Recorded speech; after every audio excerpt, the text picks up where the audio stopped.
Howdy, howdy. Howdy.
Hello.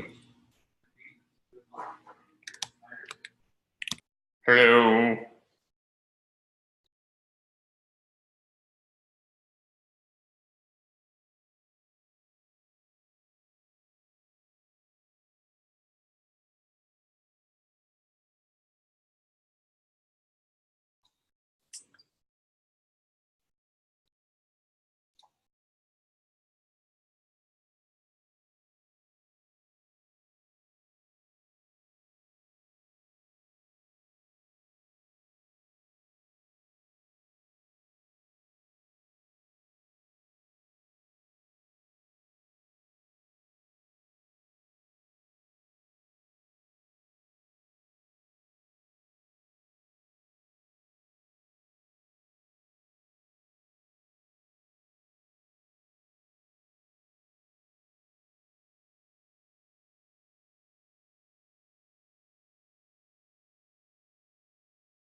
B5.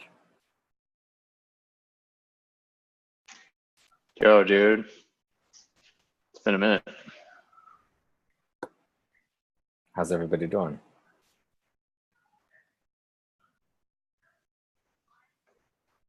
Rob is puzzled. Sorry, I totally wiped my machine the other day, and so I'm reinstalling things. And Lightroom is being very interesting right now. It sounds so not fun. But whenever we're set to go, I will stop attempting to make Lightroom be reasonable. I lost track of where on the spectrum of no to yes Ray and Kevin were. They were both. Kevin was very no, and Ray was maybe not.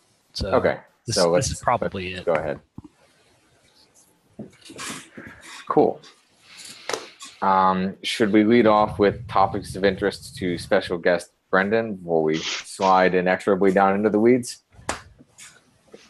Rob has some high eyebrows, and I want to say hi to Jason first. But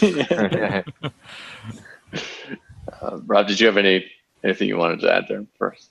No. No. Okay. I was very curious to hear what you would say to that question.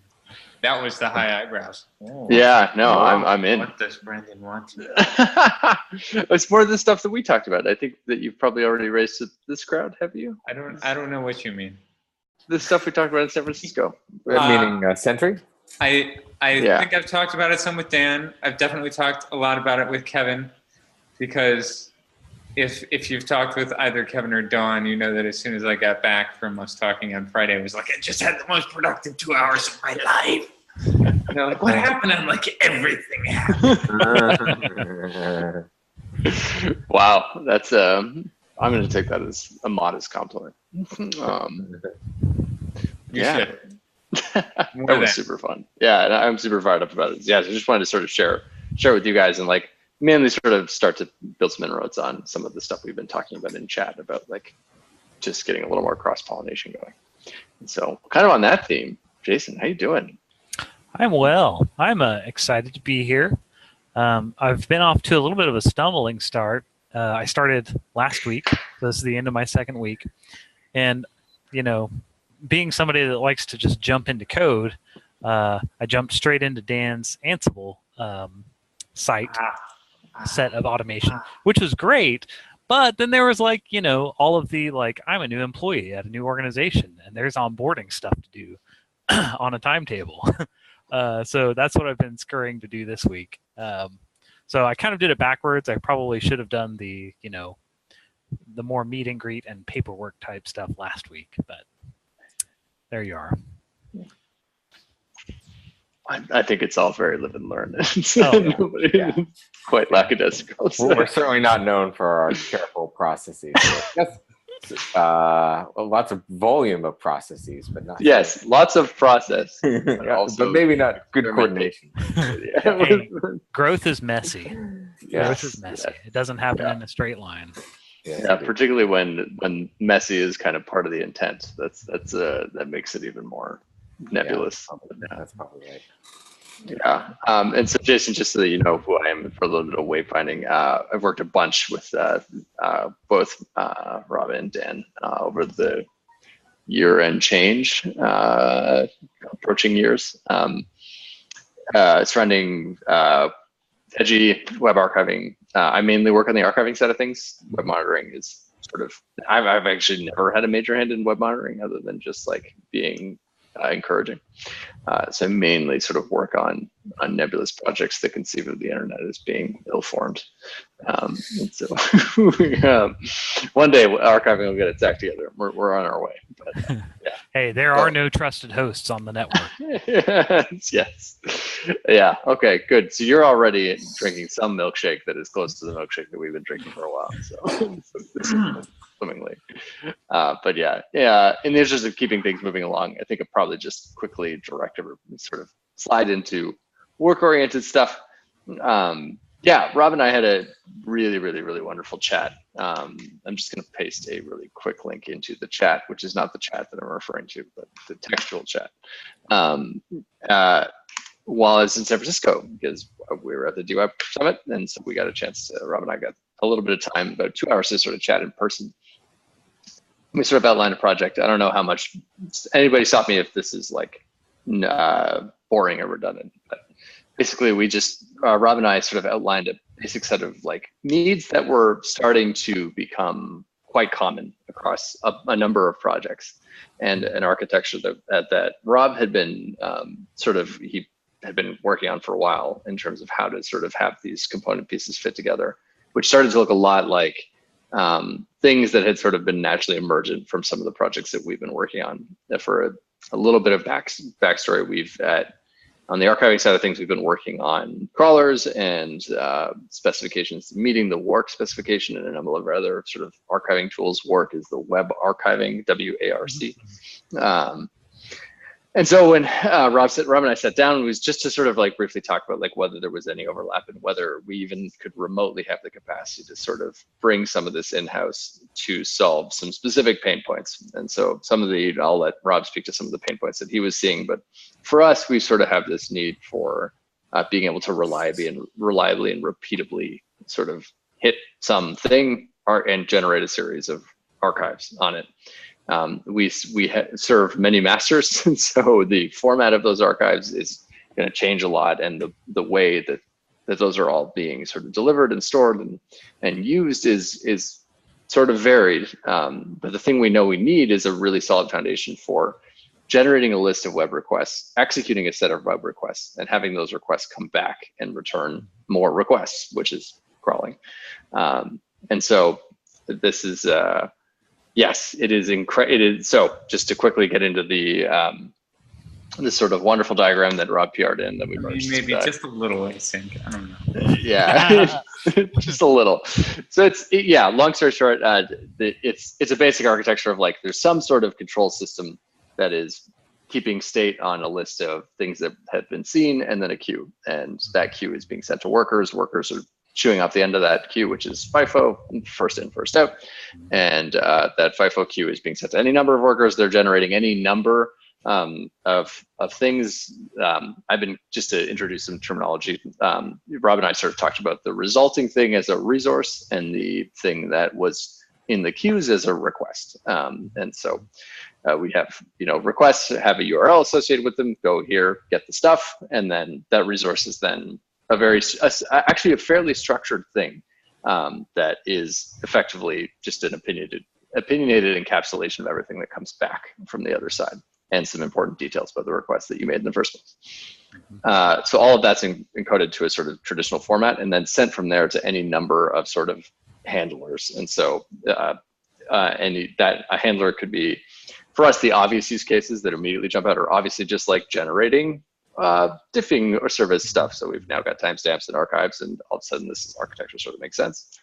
And then we also have like sitemaps on the web monitoring project. I know there's this need to understand how the inbound and outbound links within a given domain are fluctuating over time. And so that's like another form of handler.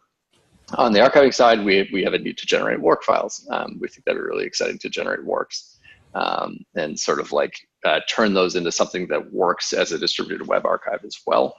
We have some interesting stuff happening there, but first and foremost, let's just generate works that are sane, because if they're sane, then we could talk to the Internet Archive and say, hey, do you want these? And can we get some sort of test going to see if these are useful?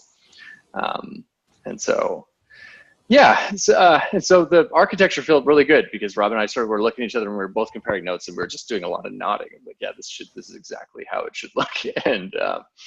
And so we just started sort of slamming together code. The code that is in this repository that I've linked to started as Sentry, and then we ripped the guts out of Sentry and took the best bits and turned that into something that we were calling Sitemap for a while, which was intended quite specifically to serve the web monitoring problem of inbound and outbound links within the context of a domain snapshotted over time.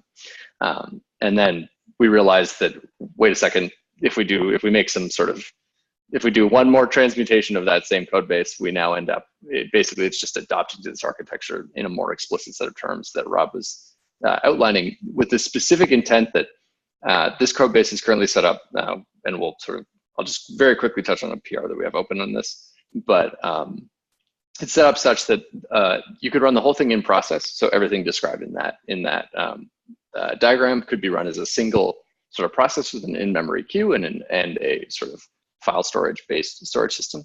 Or you could take any of those component pieces and sub them out for a more suitable, more robust piece of server-side architecture. So you could say, hey, we want Redis for the actual state storage. Hey, we want to use some sort of like RabbitMQ-based queue. So I've got a PR open that is 27,000 lines in size, I think. Is that right? No, it's not right. It is 37,000. My bad. So yeah, the majority of that is just test code. And so I'll just, if you guys don't mind, I'll really quickly just show you what you should see if it works properly. Do you guys mind if I share my screen? Is that okay? Go ahead. This will be 2 seconds. Sure, let's just do this terminal. So hopefully you see this terminal. Oh, hi, if that works, good. Oh is not a command, that's useful. Anyways, so from this folder, we're calling it walk for now. Why not? I don't know. Mainly because I was saying to Rob, like, we have this really great volunteer on the side, Don Walker, and I think it's like, why walk when you can crawl, or crawl when you can walk, and there's this like illusion. Anyways, I think it's hilarious. Don, if you're listening to this, I'm sorry. Anyways, you can, from this, the whole thing is split up so that there's a lib folder, so the whole thing could be run as a library. So you could actually write Go code that imports that as a thing, but the thing that matters here is we can do Go test, and it will actually, hopefully it works, yeah. And so what this is just like basic proof of concept. I took the query website that's static, jammed it into this thing, set the crawl delay to 10 milliseconds, and then set the, hey, turn this, and added in a configuration that says, check to see if there's nothing left in the queue. And if there's nothing left in the queue and every URL has been checked, then you're done. And that's how the thing knows that it's done. But this is just sort of like a basic proof of concept to sort of show that it's sort of like just a spike to say, hey, the biggest thing that PR does that I'd love, I'll invite you guys to sort of comment on, is like just to establish around this stuff, because I write a lot of stuff in Go. Wait, we're losing you. Start that last sentence again. Oh, sorry. Yes, and so this is just a spike that's written in Go for now, but the intent is to be able to talk to services that are remote and sort of outside, that are not written in Go. And specifically, Rob and I have been talking about using Puppeteer, which is a Chrome orchestration tool, or basically just headless Chrome, to get richer actual workers. So the worker component would be really great as a Puppeteer component. And so Rob's already going to sort of get rock and rolling on that once I first get some basic interfaces laid out. And so this PR proposes some naming conventions for some of the things that are in the diagram that Rob drew up, and just some like general interfaces of how everything sort of feels like it should hook together. And the nice thing is, like, we have a sort of working setup, and then I'm going to start to, I've been calling them resource handlers, which are just like the things that can chew off the end of a completed resource. So like, hey, I can eat resources. So I want to write a work one of those, I want to write, and then I want to bring back the sitemap. But once we have like the site mapping functionality, but the whole thing has been, the PR also adds in configurability and the baseline configuration for all that, so you can say. And so currently the only configurations that work are setting everything to local, but you get like the process that you've called the controller on your diagram, Rob, is a coordinator in my parlance, mainly because controllers remind me of Rails, which I'm worried that might confuse people. But anyways. No, that's a good thought. Like, don't allow it to be confused with an MVC controller. Yeah, which I was a little nervous about. But anyways, so that's like, it's open season to comment on a lot of that. But I think the interface is the thing that really matters, or just like, are these component pieces the right thing? I'll try sort of setting this at some different stuff, but I think before we even get that far, the main point is just like surfacing to everybody that we were sort of grinding on this, and that it was, this might actually be something that works. And as a sort of progressive enhancement layer, we could absolutely be running this as like a single container instance that just chugs away slowly in parallel to stuff that already exists. And we can start checking hashes, checking, does this actually do what we think it does? Does it capture the number of URLs we think it should? That kind of stuff. And so this might be a bit of a long path, but this is mutual infrastructure that I think a lot of our projects need. And there's no reason we shouldn't sort of like, it feels like we're already pretty close. Anyways, that's the spiel. And I thought I'd come and deliver an update on that, and that we've got some work going ahead on that. Yeah, and just for you, Jason, to like place this in the space of all the web monitoring stuff, the idea is that this would sort of take over and do a much better job of all the various things we need for what we're currently using Versionista for, right. And what we're like poking around at, like sort of trying to use Internet Archive for, and be sort of like the source of our actual captures. And like Brendan was saying, like all parts of not just web monitoring, but like all kinds of edgy and archivers and whatever projects like have a need for a better infrastructure for doing this.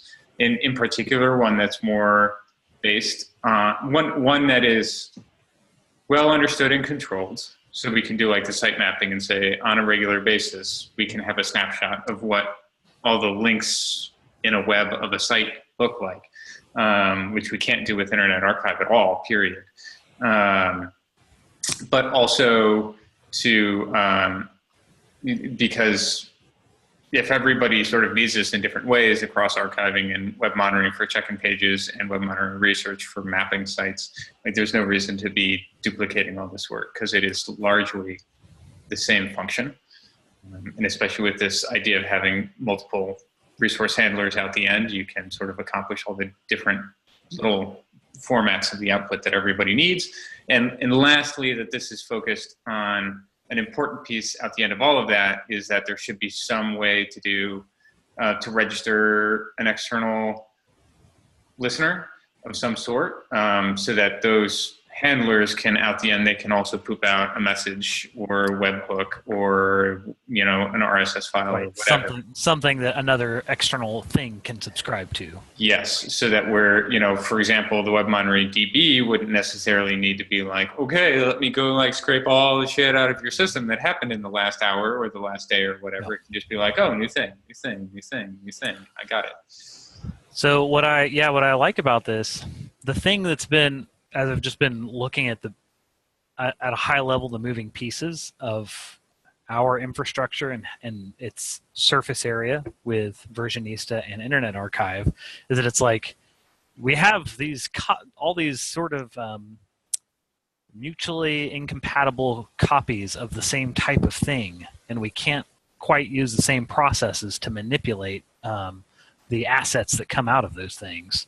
You know, we've got some stuff in a bucket that it sounds like we're just trusting from Versionista, and then we have our separate copy that we're ingesting from Internet Archive stuff, or when that gets turned on is what that would look like. I like the idea, especially if this thing owns the snapshots, and then you're just saying, okay, I will just refer to you when I need the whole snapshot, because this is the canonical home for them. Like, that makes a lot of sense. If it's the snapshot producer and then notifies other derivative generating tools that there's something to do, like that looks pretty awesome. Yeah, I think you're mostly right on there. The thing I would note is that we've tried to build the existing infrastructure around a similar set of ideas, even though it's sitting one level higher than this. So all the stuff that's in the bucket and whatever and everything else is stuff that we've compiled as our canonical copy. And it has to live in the DB because we're not in control of what is at that underlying layer. And I don't know that in the short term we treat this any different, other than we'd probably treat whatever data storage this has the same way that we treat the bucket that we shove Versionista stuff into, which is we've got that allowed archive hosts thing that says, like, we're going to put the metadata in our database so that it's storable and queryable and mixed up with the annotations. But the raw data, like, is okay if it lives at this other host. And I'll just point to that other host. And that would just be this, you know, the way that we would do with Internet Archive if it were faster, in the way that we wish we could do with Versionista if only it didn't throw everything away. Right. So, I think this also addresses a problem that's been bugging us from the beginning that we had hoped Internet Archive would solve, and I still don't really understand why it doesn't solve it, which is that Internet Archive, I don't think, lets you see the raw bytes that it ever got from the server. And all the way back to those original data archiving events we heard from Nate at New York Times, like, if I can't see the raw bytes from the server, I'm not happy. I saw we got the raw bytes in the, like, date ID underscore. Underscore? Maybe? Is that literally the raw bytes, or is there some link rewriting going on there still? No, there's no link rewriting in there. I'm pretty sure that is, at least I've been treating it as far as I can tell from looking into things, that's for the response body, it's the raw bytes. Right, I was about to say, do you get headers and everything? Or I don't think we want to care about the raw bytes of the entirety of the response. I think that's actually probably a bad idea. Okay, fair enough. I haven't thought about this in a while. What about? Yeah, go ahead. No, so you'll probably get the raw headers regardless because you're not going to. Yeah, I mean, Internet Archive does include all the original headers. There's a prefix that says like, this is an original header from the response, but they're not, I mean, obviously not the same bytes, but I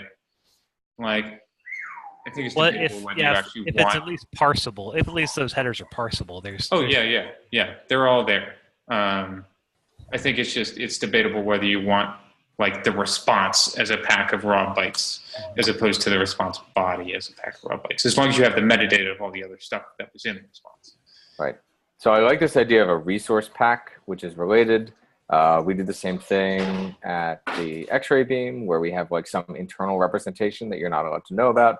And then you get APIs to that and you get exporters if you want them. And that seems like exactly, we even use the word resource and handler for it. So how about that? All right. Yeah. But I wanted to know, what is that, I'm calling internal representation, the resource pack. What does that look like in a little more detail? How is the headless Chrome fit in? Because I know that's going to really help us get what the user would see, but I don't really understand how that helps. Okay, so two things. I'll talk about the second question first. Okay.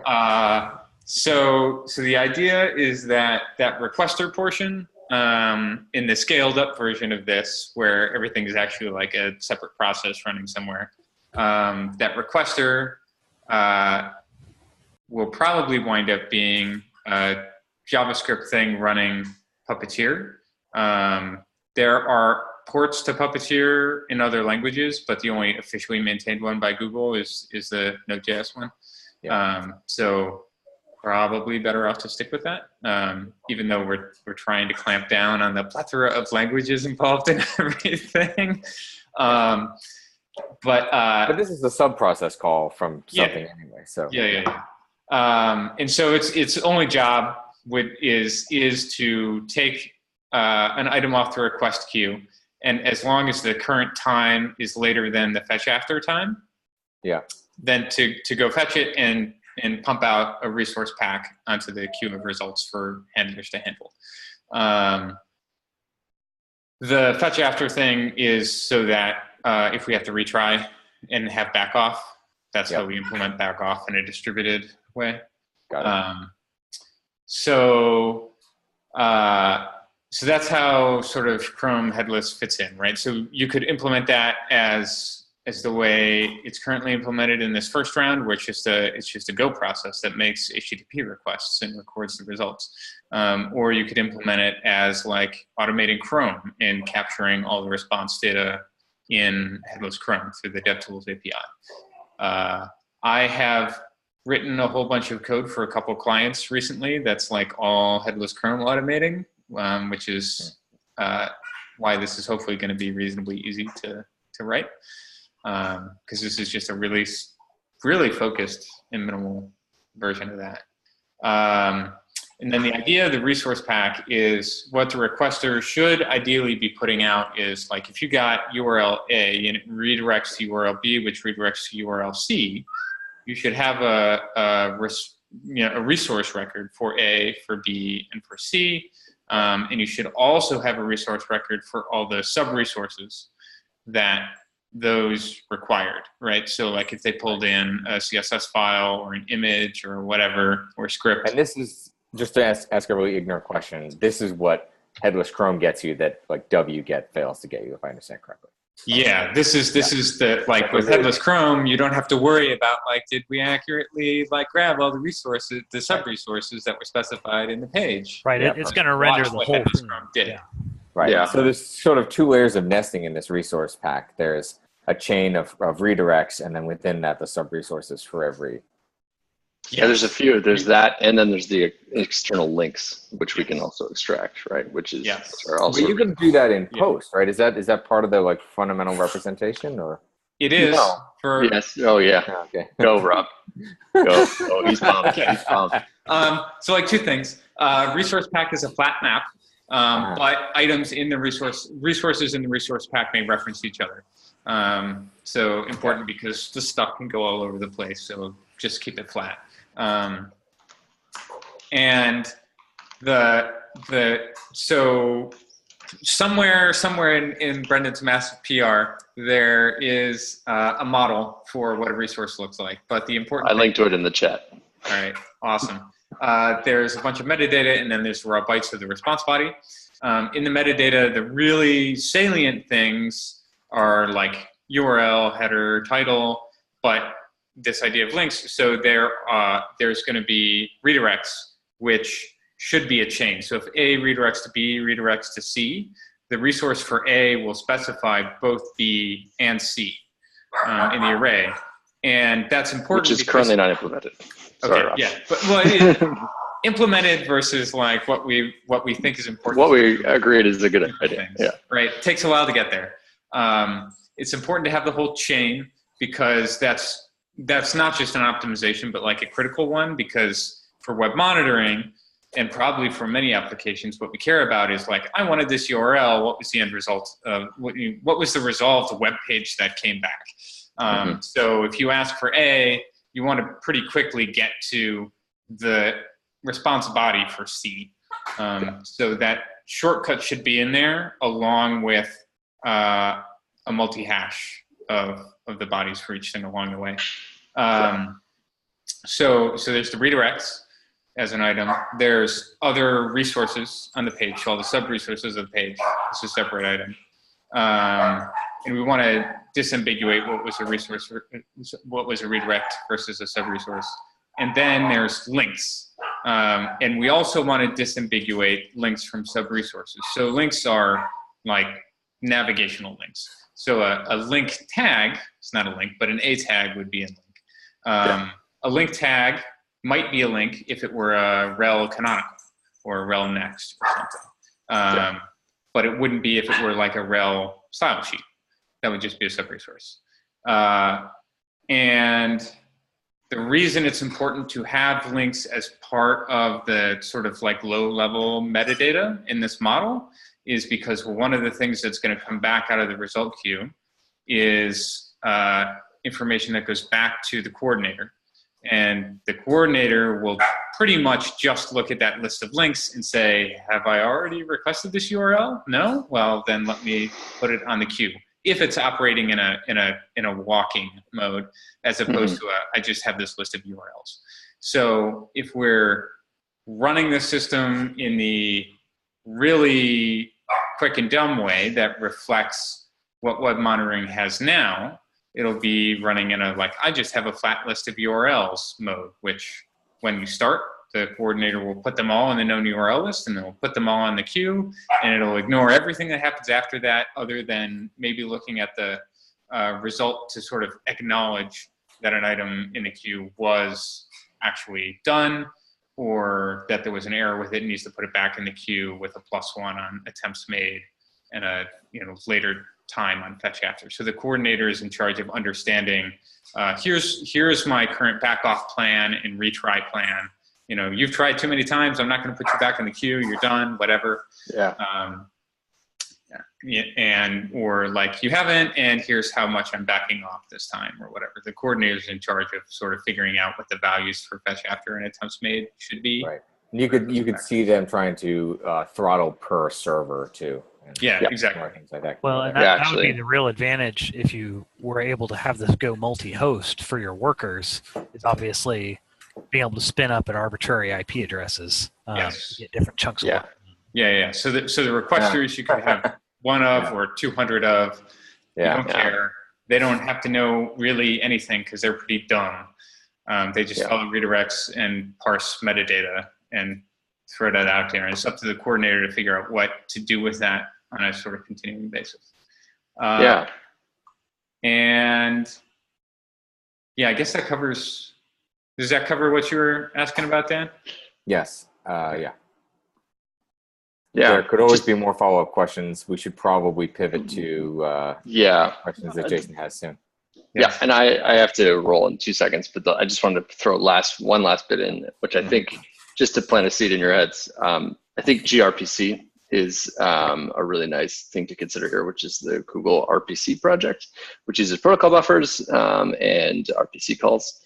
And can actually generate code for you in multiple languages, which will help us span some of these things. This is in doing a look at this, I think there are really only two data models that need to be actually represented as protocol buffers, which is this request and the resource, which the resource contains a lot of polymorphism. And so there's some like weird stuff there, but we could actually span a bunch of language divides and in Rob, and just sort of like putting our 10,000 foot heads on and thinking about the three languages that we really want to prioritize. Rob and I agree that it should be sort of Python front and center. Only go if we need this sort of low level stuff, or if Brendan's bored and feeling lazy, and JavaScript when we need browsers and we need browsery things. And so, yeah, I think sort of like plotting the timeline for a lot of this. I told you, Rob, initially that I would like sort of plot out a JSON API. I actually think I may jump to gRPC first, mainly because that will be a method by which we can generate Python bindings for a lot of these interfaces really quick, which would be a really nice win, I think. Okay. I don't know where you'd need that, if at all, but that'd be nice. The one thought I have about that before you head out. Do that. Is because I cannot do that. Well, is maybe think about doing it with CBOR instead. Yes. Because where that polymorphism comes in, it'll be way easier with something like CBOR than with something like Protobuf, and especially upgrading over time and adding it. Touche. Yeah. Okay. Then let's just trash all the gRPC stuff, because I've already written a CBOR writer for this, and so that's really not a big deal too. That's actually in the PR. And cool. So yeah, the last bit of that won't be a problem at all. Okay. Okay. Yeah. Cool. I totally get the value of like the code generation, but like. But then like buying into a stack versus like CBOR, which is real pretty and has binary. Yeah. Awesome. Okay, guys. I'm gonna roll, but I'm really excited about this. I'd love to sort of get some momentum going behind this stuff. If you guys don't mind, I'd love to loop you in on this repo and just like make all of you commit pushers on a lot of this, if that's possible, just because we can get more hands on reviewing PRs and merging stuff. That's a good way to nerd snipe people. Yeah. Oh, power. Yeah. So yeah. My just off the cuff thought of this is this probably wouldn't be a good fit for this. I'll preface that. But one of the things I have enjoyed doing in the past for sort of queue-based, especially Python stuff, is serverless functions, because those are awesome, especially again when you don't care about the IP address, and sometimes it's better to not care and have it be arbitrary. I think for that, and especially if this is designed to be kind of agnostic as to what the other pieces are, like whatever it is that's actually performing that work. But the thing I don't know, like I've done Firefox JavaScript automation, but not Chrome. I know the big issue on the Firefox side is just memory usage. I don't know what the profile is for having the automated Chrome browser, how much memory it takes to actually render a page. Yeah. Are you talking about Lambda functions? Yeah. Yeah. Lambda plus Chrome is going to be a non-starter. Yeah, but I mean, it wouldn't happen. Not necessarily. I think what you're getting at is really interesting. Because other cloud providers offer serverless functions that you can write. Totally. And it's not just in Python, obviously. But yeah, Lambda, I think it's like 100 megs memory limit. Yeah. So that's just not going to work. Yeah. I really like the idea of being agnostic about what those workers are. Particularly, I think it'll be a really good way to keep us on our toes, because one of the things that the work spec really wants is they want you to record the requesting IP address, because that actually really matters, right? Like where you request something from dramatically changes results. And so it's like, interested in meeting friends near Toronto, Ontario? Like, well, maybe but not important to specify. Yes, yeah, but yeah. And so so that's what I'm saying. If we write the code properly, it should log that properly, and it should it shouldn't matter where you're executing a process from. We should properly record, but we should also, this is a total sidebar, but like eventually we should sort of talk to users of this software about the semantics of writing down their IP address and like making sure that we don't just like tell the world where people were doing stuff. Anyways, long story, but this is really fun. I'm super fired up. I'm going to make all of you admins on this thing. DM me your GitHub handles on Slack, and we'll make sure, actually just you, Jason, because I have everybody else's, and make you all owners on this. We'll get this thing rock and rolling. Sound good? Cool, Brandon. Yeah. The two other like minor things that this made me think of to note, like worth thinking about, is that an interesting, potentially useful thing, don't need to worry about in the short term, is having a way to try and make sure that a single requester is mostly handling requests for the same host. That way we can utilize Chrome's cache, and we can make sure that all the pages or all the requests for the same host also have the same set of cookies. And so they share the same session. So if it's like an ASP.NET page and it's shoving session data into the page, we'll reliably get, or semi-reliably get, like the same hash over if we request a page twice. Okay. That to me smacks of multiple queues. Yes. And probably the easiest way to do that is to have like queue per host. Yeah. And we can configure those semantics. You can pull from these queues or just queue or whatever. Yeah. In the current architecture, you start, a worker can exist, but then starts by connecting to a coordinator. And the reason it has to connect to a coordinator is it needs to upload its resources. We'll talk about this later. I'm taking up too much of your time. You're all lovely. Cool. And we'll see you all soon. All right. All right. All right. Bye, guys. Bye. Well, that was great fun. Yeah. Yeah. So if I vaguely mentioned stuff about like money and things on Slack, that was because clearly Ed Summers had a use for something like this, and that other integrity org that Tully was talking to has a use for something like this. And that's WIP or something else? No. Somebody that was talking to him as WIP who wanted to do similar stuff. And his response at the time was, just here's how we set up Versionista for WIP and how we originally did for web monitoring, and go with that.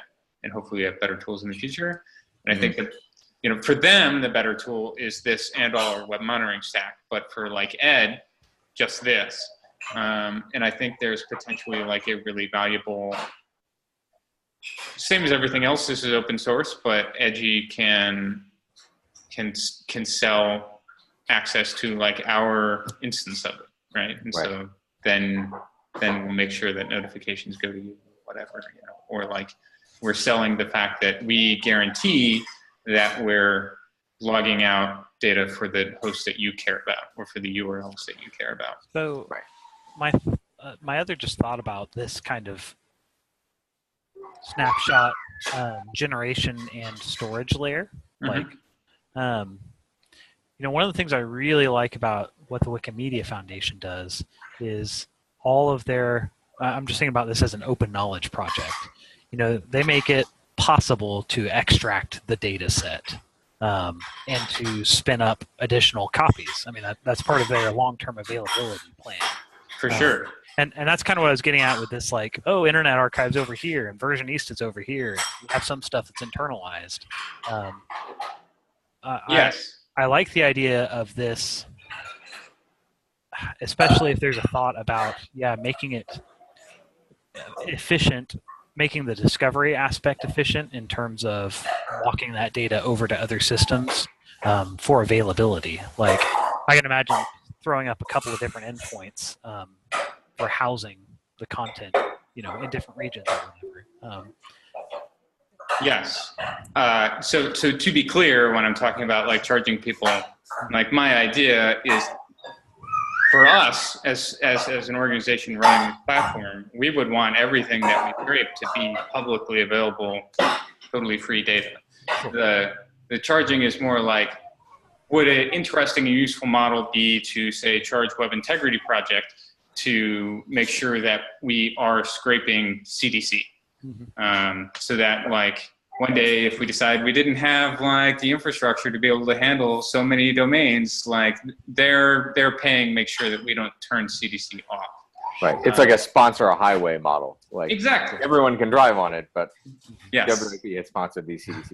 Yes. Hopefully not a model from New Jersey. Yes. Yeah.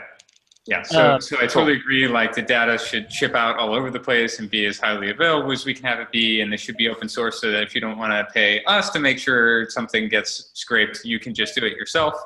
Like all of that should be part of this idea. And maybe charging for it is not even something we do. Like in the short term, this is really just solving a problem of like we're relying on other people to do this thing, and they're not quite doing it in the way we need, or aren't reliable enough, or whatever. Like pick your set of problems depending on who the provider is. So do we not even bother with the IA thing? Like, are you, maybe it's too soon to talk about timelines, but it seems like there's a momentum here. Yeah, so like I want to believe that this can be reasonably short time frame. But it's also super speculative at the same time. So I don't think it makes sense to necessarily abandon any of the ideas around IA. I think the interesting hook with IA is what I sort of suggested before and sort of suggested in the IA Slack, which is like if we had this thing running and it outputted good works, like we could just ship them over to you, Internet Archive, and then you would have an equally valid archive of every single page at the government domains we're scraping without having to do the work, which would be a huge bonus for them. And I think they would lovingly host and make that data reliable in a way that we wouldn't be able to do as well, but offload to us the effort of gathering that data. Yeah, I think sustainability-wise, it makes a lot of sense for the stuff that's, because right now, well, you can tell me if there's an age out for the stuff that's internalized, it's ingested. Not for us. Because I think that makes a lot of sense to have a, obviously the new stuff needs to be performant, and you want to maintain access to the old stuff. But yeah, does everything always need to be housed on this infrastructure that we're paying by the hour to run? That's a good thought. I mean, we want to at least go back to the end of the previous presidential term because that's a common diff. But if we're scraping the Internet Archive back to 1995 or something, we don't really call that hot, right? I'm just thinking about actually the scraping. So the snapshots that we have for the diff analysis, we might want to say not keep more than 8 years worth internally for storage. Just thinking about if we could be referencing some long-term storage on somebody else's infrastructure that has a sustainable funding model. Yeah, I think so. Part of that I just want to say up front, I think is like way too long-term for us to worry about right now. Like we shouldn't spend a lot of time like worrying about thinking too hard about the implications or doing any of the engineering because like we have a bajillion things to do. And that's not really a real problem for us until several years from now. Okay. At the scale of our operation at least. And the other side of it is like I think we are also pushing off that problem by having our storage right now be S3. So we pay a little bit of a premium because we store individual objects, but we get the bonus of like we don't have to worry about time or flipping it on or off or anything like that. So it's and that's where reliable long-term storage. That's where I don't have perspective yet on what the business impact of the operations are yet. Like I don't understand where our costs are, both in operations for services and for people's time. Okay. Well, okay. So do we want to talk about that, or do you have more core questions about how everything works and what's what and first? Where should we go from here? Yeah, let's do some of that first. I should walk away at about 7 because I'm in charge of. Okay, so that's okay. Let's do that. Let's do that straight away. What's important? Okay, so first of all, I am very curious about the different ways, the two different mechanisms that things land in DB that you've discussed. So maybe if I could have a walkthrough of that. Sure. So what are the two mechanisms you're thinking of? Well, yeah, this could paint my fix my mental model.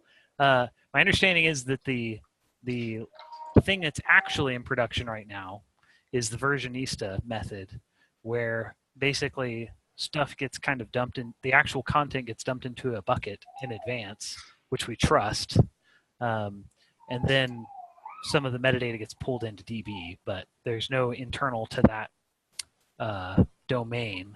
There's no internal storage of the actual snapshots. And then based on our previous discussion, it sounded like we are doing an ingest of the Internet Archive on that code path, that we're actually, that's not just getting dumped off to some place and we're saying that's where it's at, that we're doing some kind of ingest there. Okay.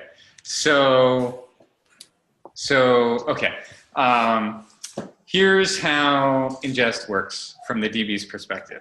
Both of those things there's no difference between them. From the DB's perspective, what happens is it gets an import request, which is a couple configuration settings, and then like a giant new line delimited JSON file full of metadata. And then it spawns off a worker to go pick up that metadata file and go through line by line and figure out, do I already have this? Then who cares? Or depending on your setting, maybe I update what I had or replace what I had. But it goes through line by line and either creates a new page in a new version, or just a new version if it already has that page, or updates the version or replaces the version depending on your settings. And when you say creates a new page, you're talking about the object representation of a page in turn. Yes. So in DB we have a concept of a page, and then we have the concept of a version, which is a snapshot of the page that is different from the previous snapshot of the page.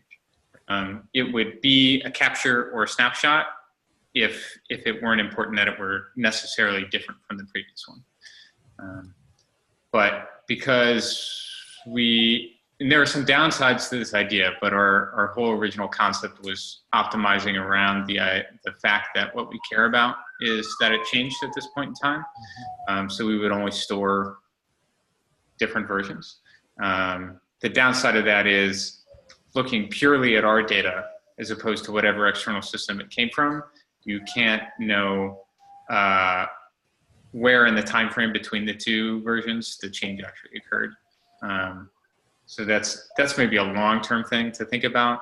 It's not really a short-term thing we're thinking. There is an open issue on this. We've had discussions on this in the past. So is this like, again, in some of the older things that I've consumed to come up to speed, is that where we're kind of talking about those runs of consuming versionista data? Like we just know something changed between runs internally? That's what's stored? No, so like, okay. So versionista is really problematic here because what we have, so what we stored in the database in our DB is every time that there was a different version. Versionista also only tells you when there was a new version. So there's nothing you can check in versionista unless you're checking really, really, really fast. That will tell you when it snapshotted and it was the same as the previous one. So it'll say like the page was one way on June 10th. Oh, I see. Different from some time before, and then the next time that versionista has a snapshot, because it also only records versions. The next snapshot it records is June 20th, and if that's all you know, then you actually don't know whether the change occurred on June 11th or June 20th. Right. No change and no run are stored in the same way, which is to say they are absent. Right. Exactly. Now, that said, there's sort of an niggle in there, which is if you really know what you're doing and you're checking about this often, you can get from versionista at any point in time the last 50 snapshots it took. Oh God! Whether they were recorded or not, but for the whole account. so if your account is checking 15,000 pages, which is max, you're going to have to ask this fast in order to actually keep track of all the snapshots it's making. And I'm sure that doesn't make their infrastructure angry whenever you start pulling it every 200 milliseconds. It makes them angry when we pull twice a second. So, yeah. Okay. So this is not really feasible. Also, like, because it's scraping, there's no API to Versionista. Right. So because it's scraping, if they ever change anything about how you get that information, then we necessarily have a hole for that period of time right. during which we figured out how to get that information back. Mm-hmm. Unless it totally went away, and then it's like, well, all right, now you don't even. But my understanding is that is the thing. That is currently the production data source, and that like the Internet Archive stuff doesn't have content displayed to users yet. Yes. I don't think we're even scraping it in production, are we? We have some data in production from Internet Archive because the script that I wrote is good and workable, and I have run it. But only manually. But only manually. Yeah. Okay. So for pages where people have been like, it would be super helpful if we could view this page in Scanner, and there's some data in Internet Archive for it, I've said, cool, no problem. I'll run the manual process for that URL and pull it in. Yep. So we do have some Internet Archive data in production, but there's no automated thing in production, so yes.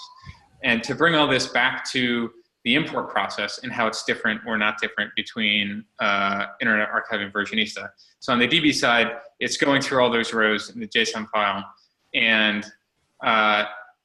so the DB has a field for URI, which is supposed to be a pointer to where the original raw bytes of the response body are kept.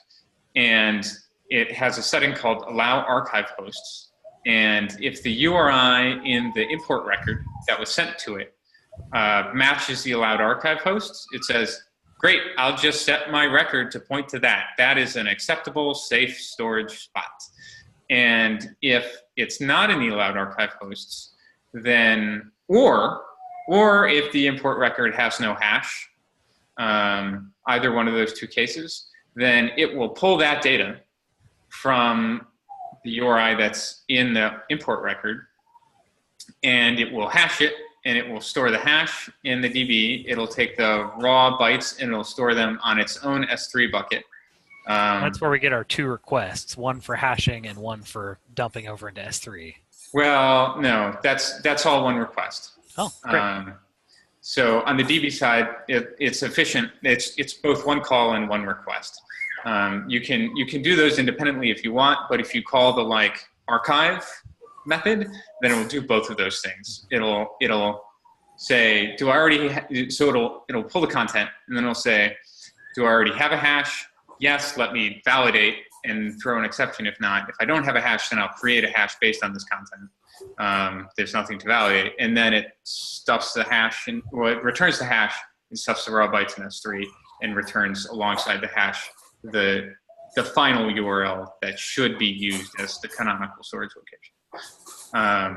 And that whole process short circuits if the URI it's grabbing from is in the allowed archive host. All of that lives in the archiver module in DB.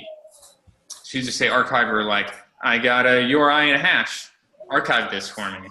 And you get back a hash, a dict with a hash and a URI for final storage location.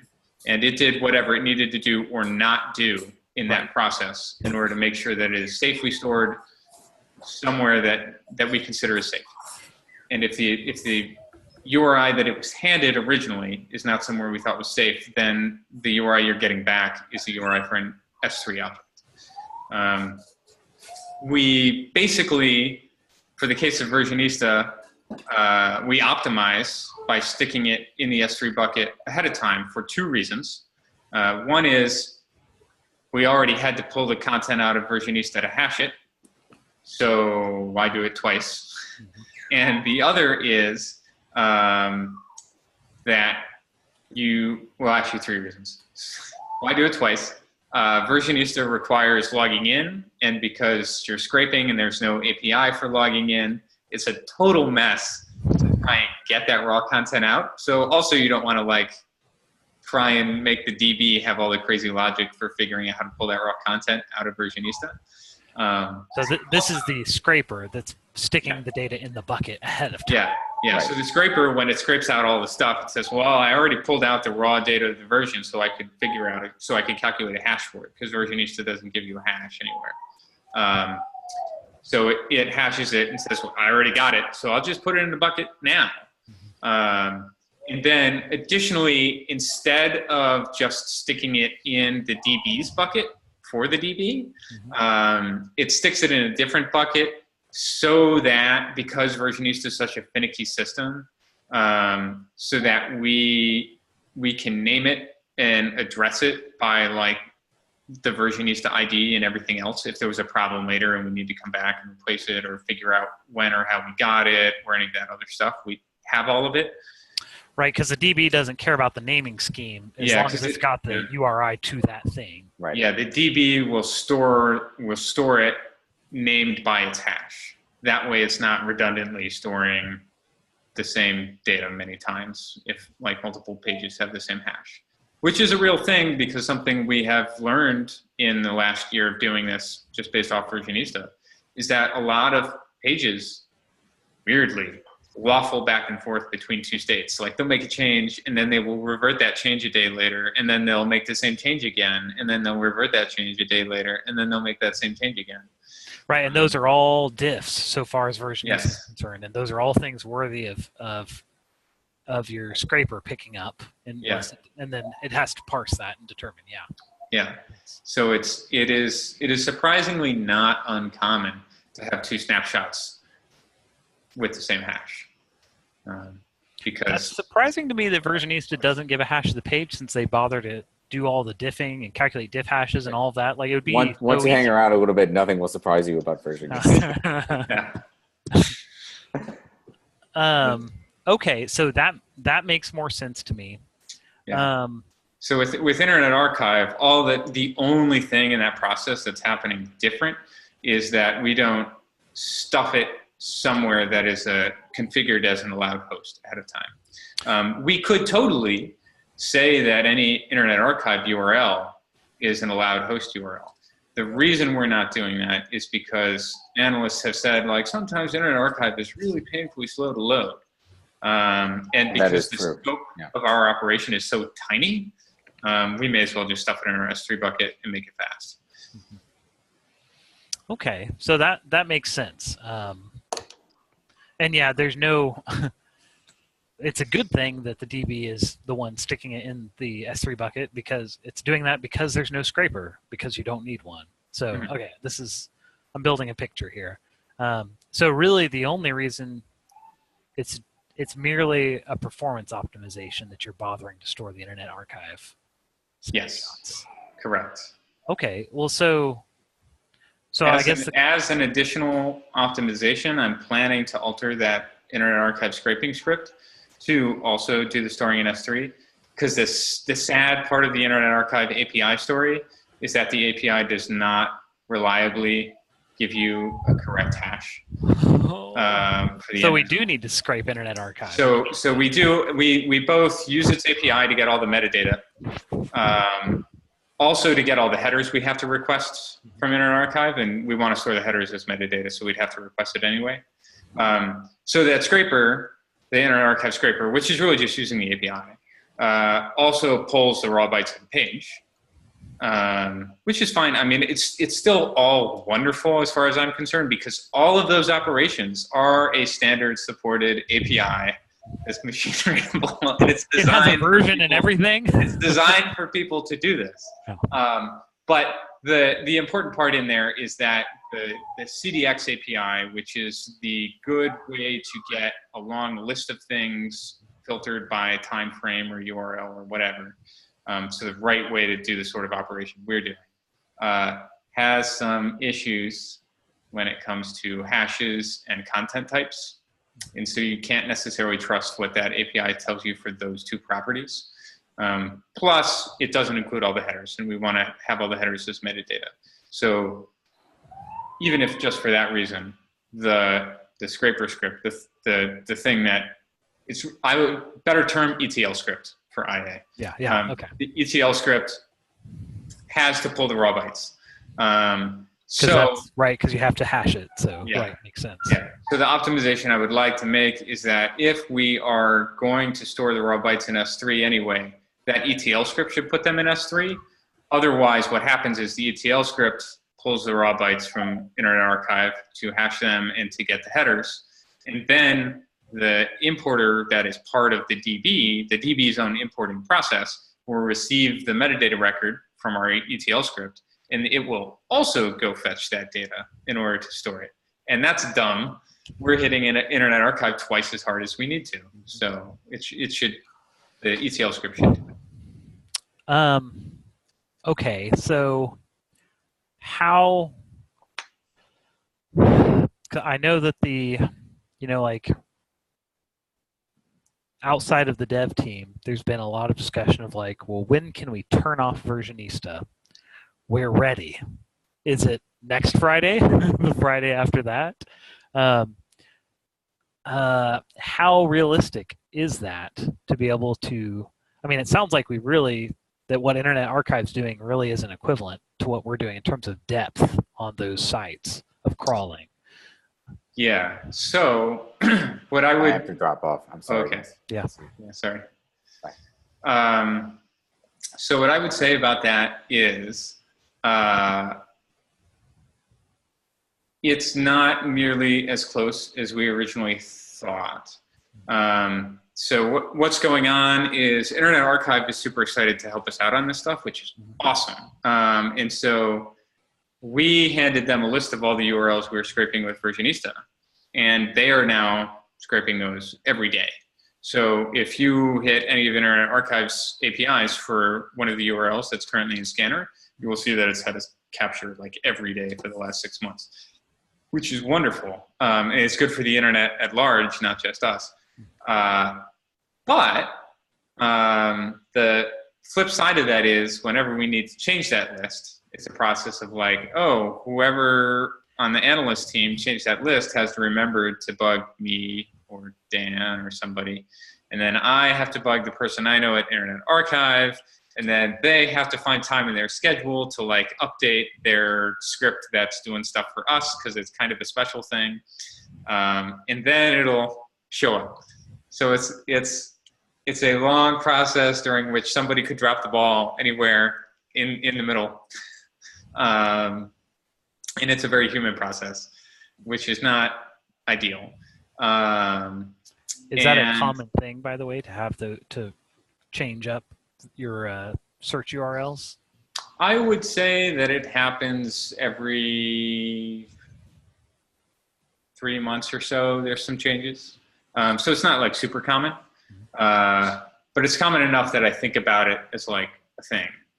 And the twin part of that is that in the long term, we don't want to have a list of pages that we capture. We want to have a list of hosts that we care about, and we should be capturing every page at that host. And as far as we have a list of pages, it's only the ones that we want to manually prioritize, not the ones that we want to be capturing and analyzing. We want to do everything. And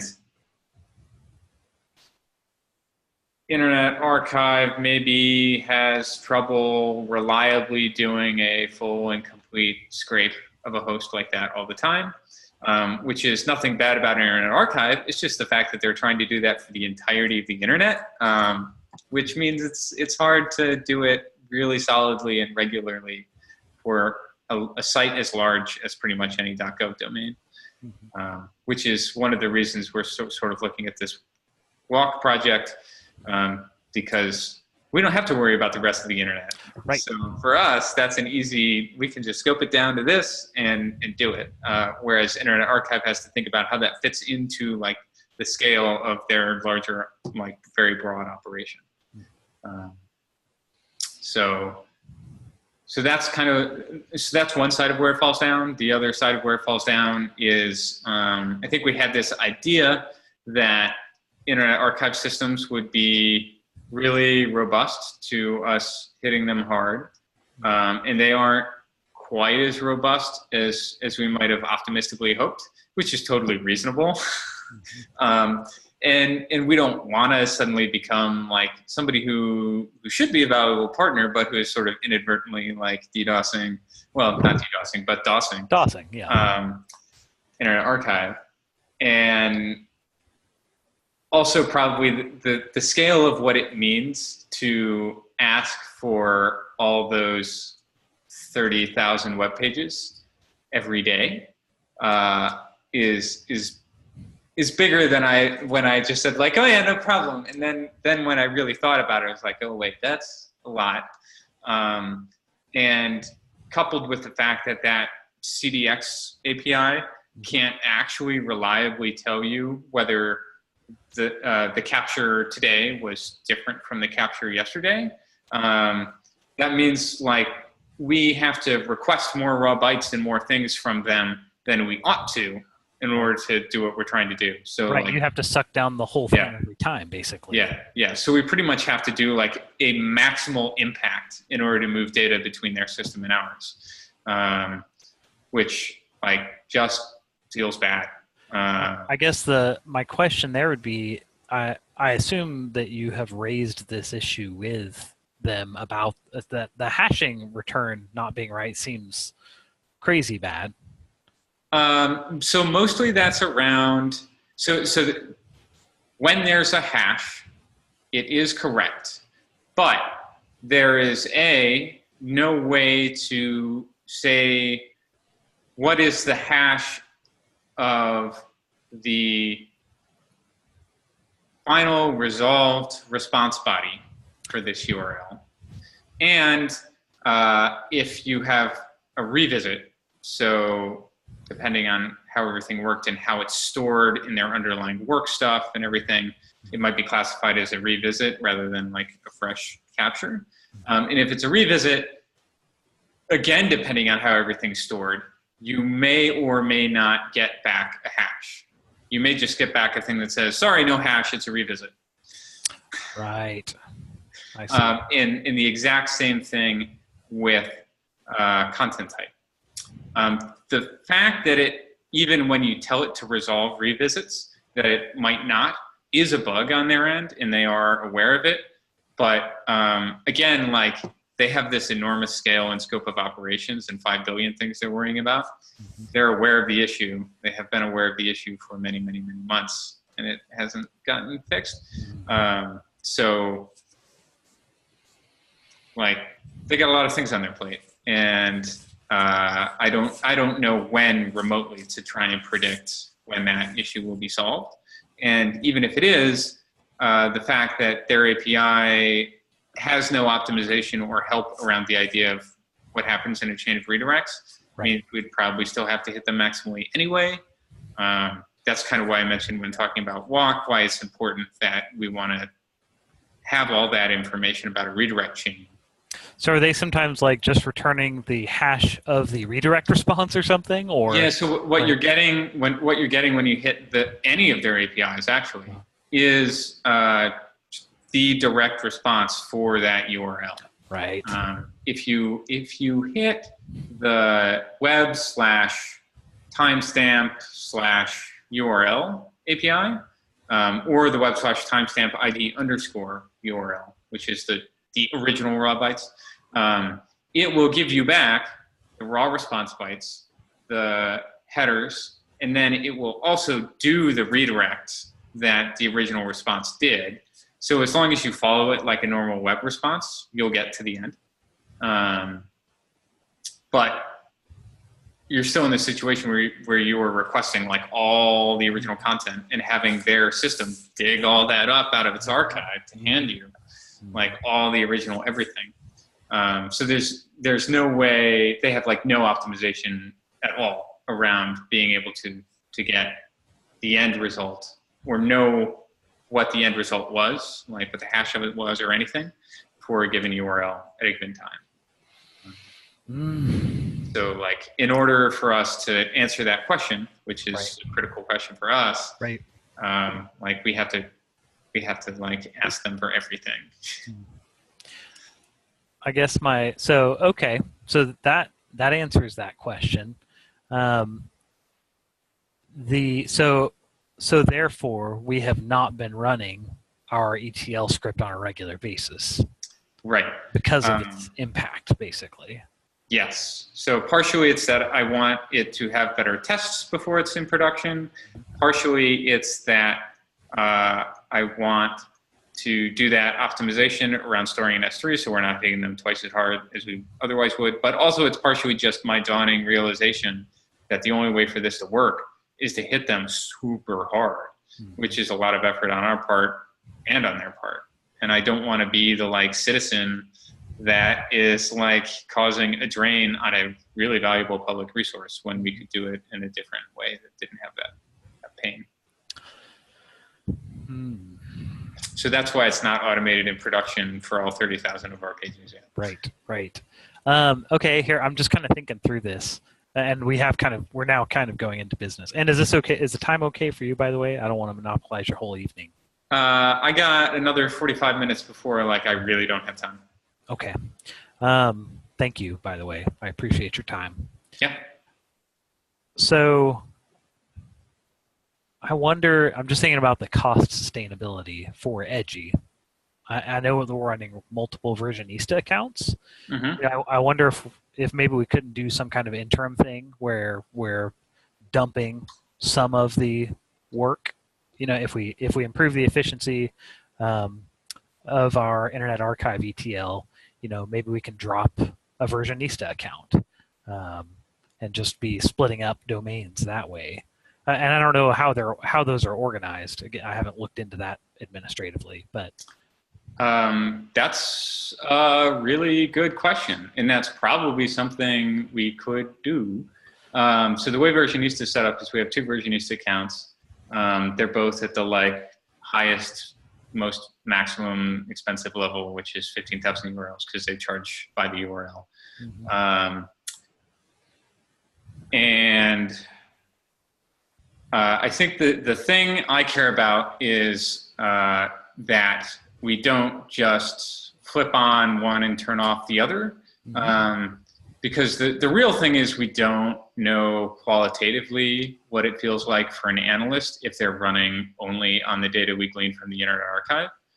I think based on what we're able to store and everything, it should be not meaningfully different for them, or if anything, better.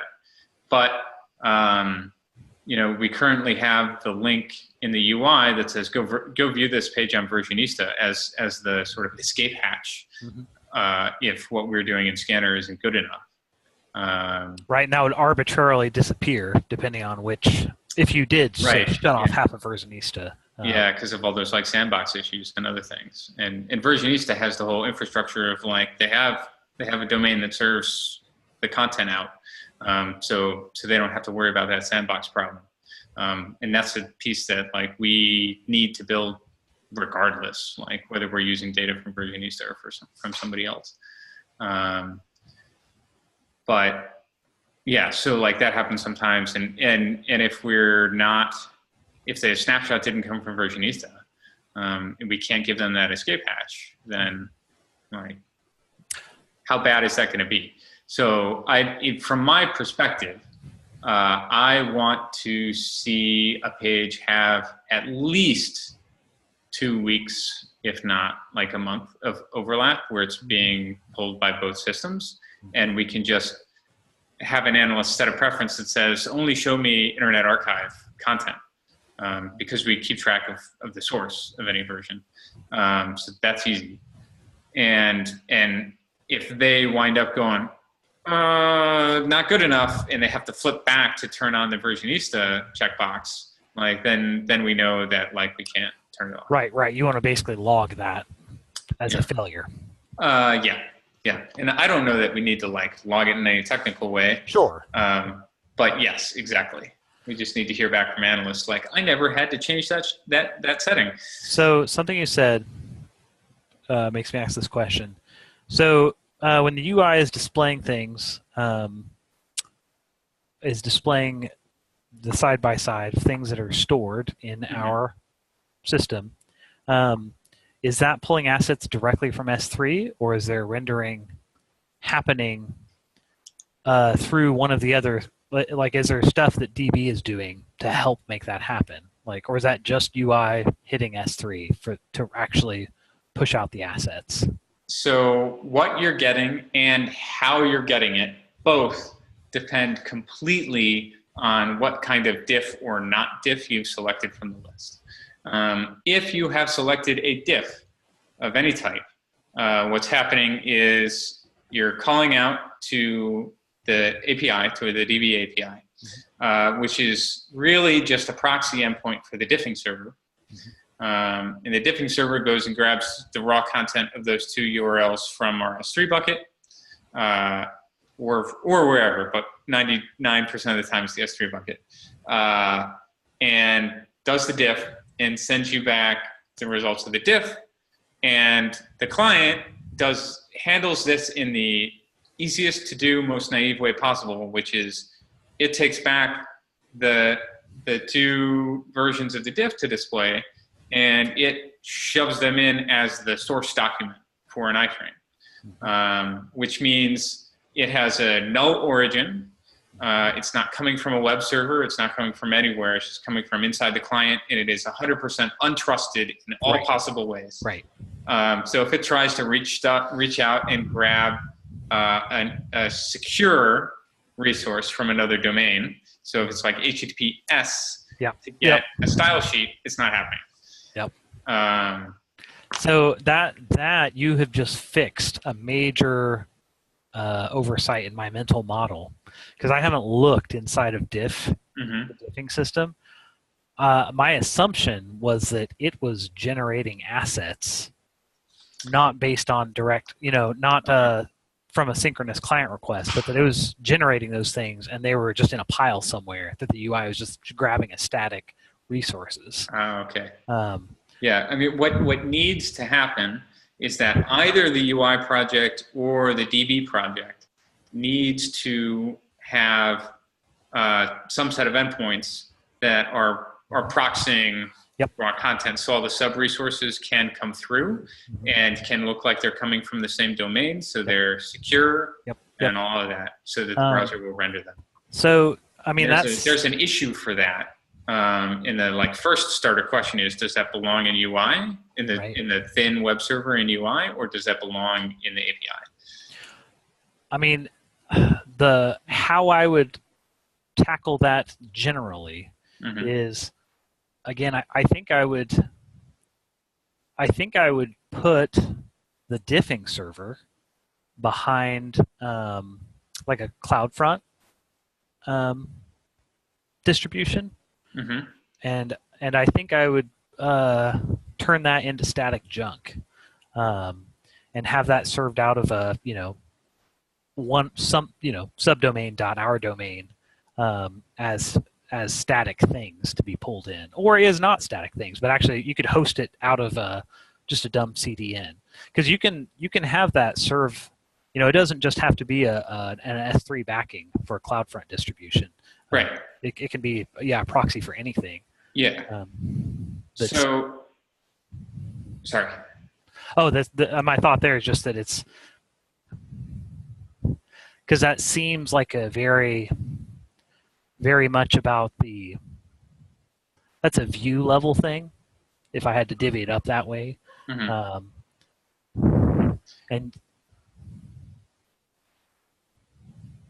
yeah. Well, so here's what's complicated about that, and here's why there's not an easy, obvious answer for that. It's important that what you're getting back from the diff server is structured data, because there's a whole bunch of really important metadata in there. And depending on the type of diff you're asking for, there's not a page to render, there's 2 pages to render. Maybe there's 1, maybe there's 2. There's different kinds of metadata for the different diffs. So you have to get all that metadata back to the UI for it to do something meaningful with that. And then you have to coordinate that with however it's going to get the 2 pages to display. And you have to coordinate that with rewriting the URLs for the sub resources in the diffed views, so that they come from the right place and come from a safe place. So part of that logic, I don't know that we'll ever get away from living in the diff server, because the right way to rewrite those URLs is different for the text diff than it is from an HTML diff. Right. And maybe in the future we'll have multiple kinds of HTML diffs, and it will be different for those. And it's different from the side-by-side HTML diff than the inline HTML diff. So that rewriting part at least has to be up to the diff server. And maybe there's some kind of parameter that you send it that tells it how to do the rewriting, so that the host of all the assets and everything can be the DB API, which is right now the place where you go to get the URLs for all the right assets for things. Like big questions there. But like something on some part of that fixing has to happen within the diffing server. But then a whole bunch of those assets come from other places and are completely irrelevant to the diff, and it doesn't make sense for the diffing server to have to do some handling of them. Right. So it's like, Right. Where do you? Well, it's cross-cutting. I mean, this is like the definition of cross-cutting concern. Yes. Then where do you stick it, or where do you stick how much of it? Yes. Okay. So okay. I think it's a thing that what it really needs is it needs somebody or some buddies to come up with some pretty concrete plans for various ways to do it, and then to tear those plans apart and figure out which one is the best, and then implement. I haven't done that because I haven't had the time to do that, and because until you showed up, I'm probably the only person with the expertise to do that well anyway. And you've got lots of things on your plate. Yeah. So, I guess then that would be kind of my parting question for the evening is, because obviously, like, you have done so much of what is here. Like, I don't think anybody knows how the pieces fit together better than you. That's probably true. So I definitely want you to think about like what I can do for you in terms of resolving the big pain points that are outstanding. The things that, obviously I'm also new to the project. So there's some of that stuff where I'll need to just do some good first timer issues too. Mm-hmm. But I definitely want to just help alleviate some of the pain of there being so much more product to work on than man hours to do it. Well, I can tell you hands down, the highest priority, no question about it, that I would love somebody to just solve for me before I go mad and just do it myself, is to make it a non-manual process. Like non-manual in the sense that like I'm not SSHing into a server, to deploy an updated version of all three of the services with somewhere between minimal and zero downtime. So we should like do a blue-green style deploy on EC2, because right now our problem is that originally all this stuff except the differ was running on Heroku. Amazon has been super generous in helping to sponsor some of this work, give us credits to sponsor the work, right? And they're not giving us any money or anything, but give us AWS credits. So we started putting some things on EC2 and on AWS, but we did that as let's put staging on there and make sure it's good, and then we'll move production over. And the full story of what happened here is that Dan was interested in maybe doing Kubernetes because he knew Brendan was doing Kubernetes with the archiving stuff. So he put together a Kubernetes setup, which actually works great first. And now all the staging, we moved over to that Kubernetes setup. But he felt super unsure about it.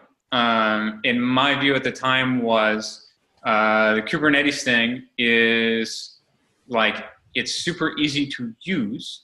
It seems to work great, but neither of us know the failure cases, and we talked to one other person who was purely an ops person, a DevOps person, and he was like, yeah, right now, like the failure cases of Kubernetes are still pretty bad. Like if it goes bad, it's like throw it away and start over is the better solution. Yeah, you definitely make sure that your persistent data store isn't part of it. Like keep that state anywhere, but your Kubernetes. Exactly. And so Dan was kind of like, after that discussion. And so I said, all right, well, then prototype out like the really dumb thing that you're familiar with. And he's like, okay, like I'm super familiar with Ansible. So I'll prototype out how it feels on Ansible. And then we can say, do we feel more good, even if it's less magic, with what we come out with on Ansible than with Kubernetes? And if so, let's just do that. If not, let's do Kubernetes. The failure there was not time boxing it really narrowly, and not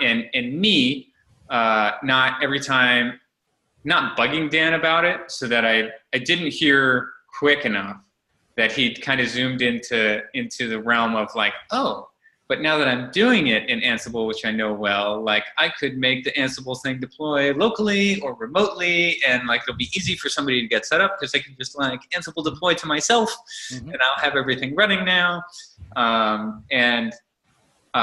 If I'd have understood he was going there right when he started to go there, I could have been like, wait, don't do that. Like that's way beyond the scope of what we need. But it didn't. And then also when I did realize he was going there, I didn't say as hard as I could have. That's cool. Do that later.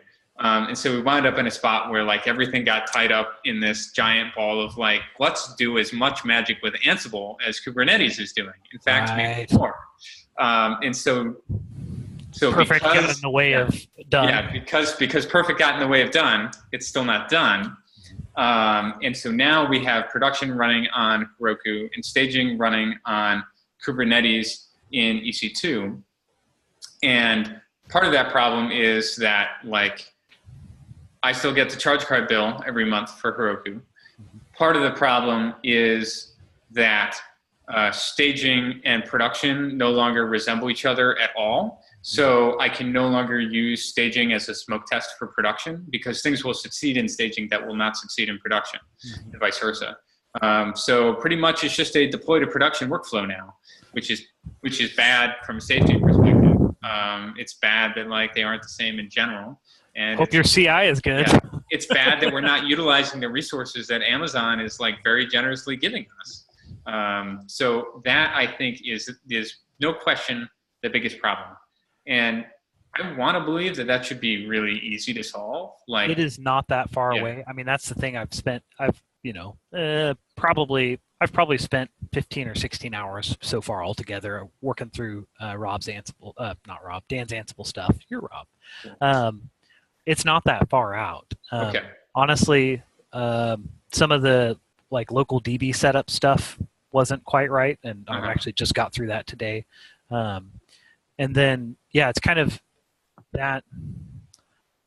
So I've actually done a lot of just that, using Ansible to deploy dumb stuff on EC2.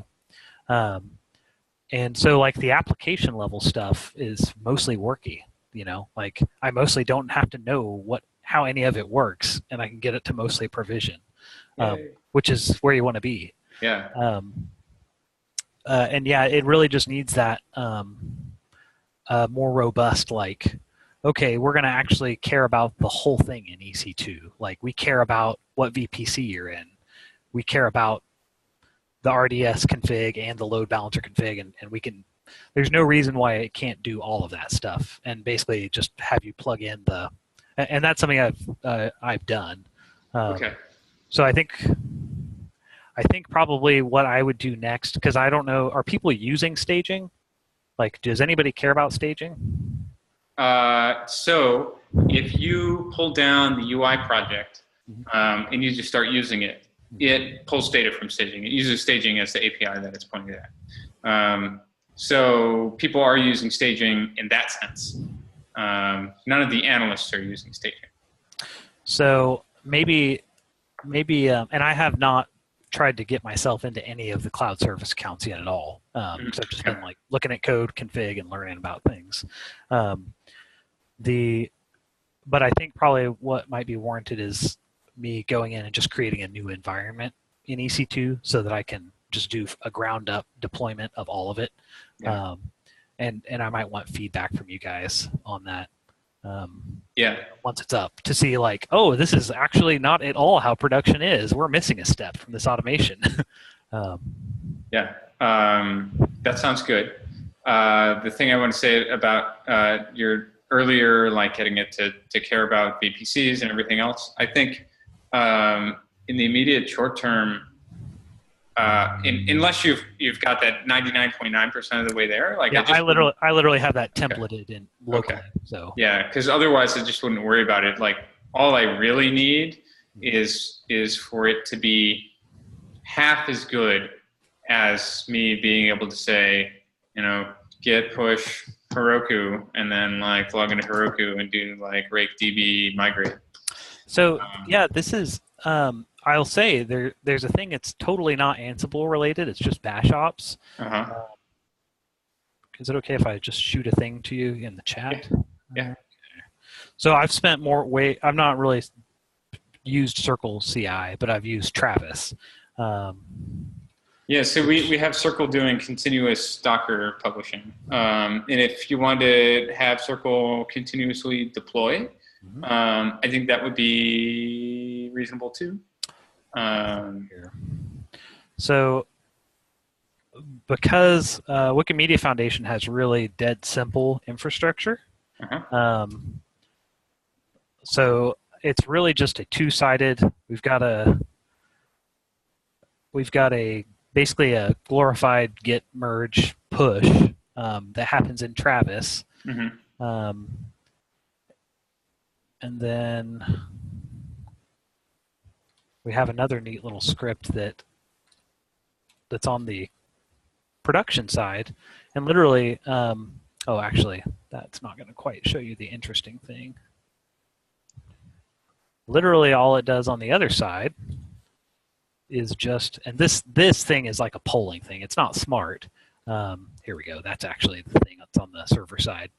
But literally, it just every 15 minutes goes in and checks and see if the remote has an update. And that production branch only gets pushed to after a successful test in Travis. So the only thing that pushes to production is Travis. And so then you've just got, oh, hey, we can actually have a git remote update or a fetch. You could do that every minute with basically no impact on system load.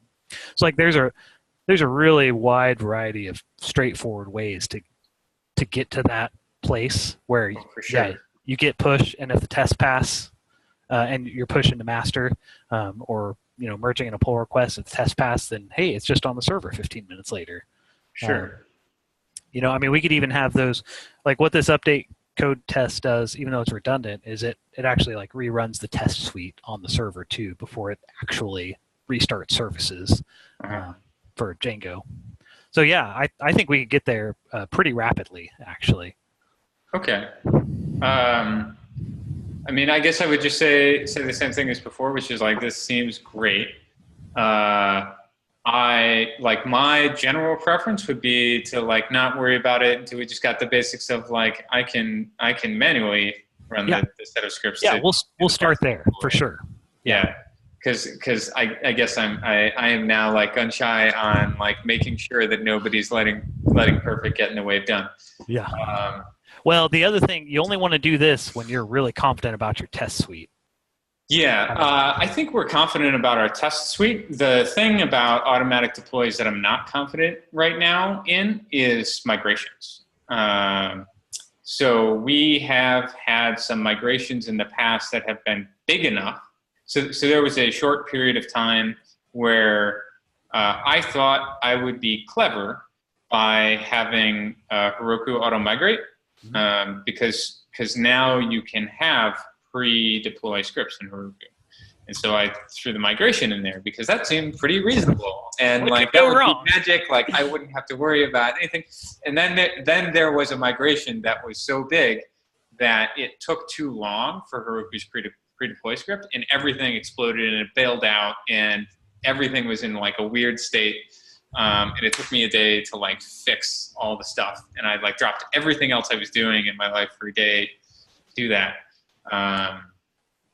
And so like now I'm like, Okay, but I'm hearing that getting to the threshold of rake DB migrate. Yeah, and part of the lesson for me there also was probably I should not have written a migration that could ever have that sort of cost.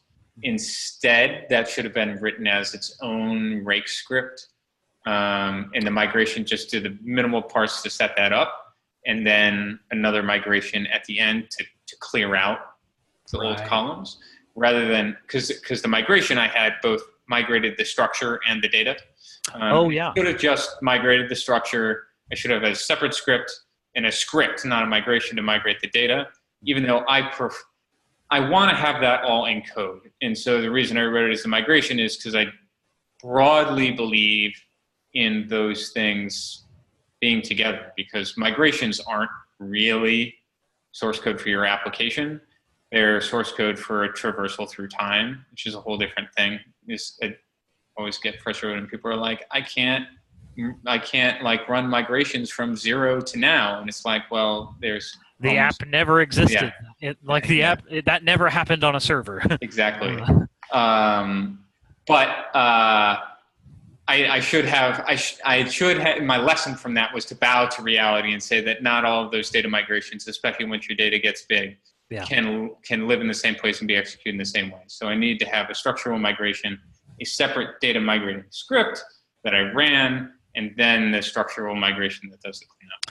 Yeah, and that's where unless you're like loading fake seed data, a significant amount of it, like no CI/CD system is going to catch that. Exactly. Even if you're running the migrations there, like, well, it's got basically no data. So. Yep. Yeah. There was nothing except me that could have known that was going to explode, and I wasn't paying close enough attention to consider that Heroku would bail on it so quickly. Yeah. Well, I can tell you that. So obviously, I'm not here full time. I'm in. Basically, I need to average 17-ish hours a week over the term of the contract, and I cannot go over 20. Okay. On any 1 week without contacting the Pope or something. Gotcha. Because I'm pretty sure the Catholic Church runs Etsy, right?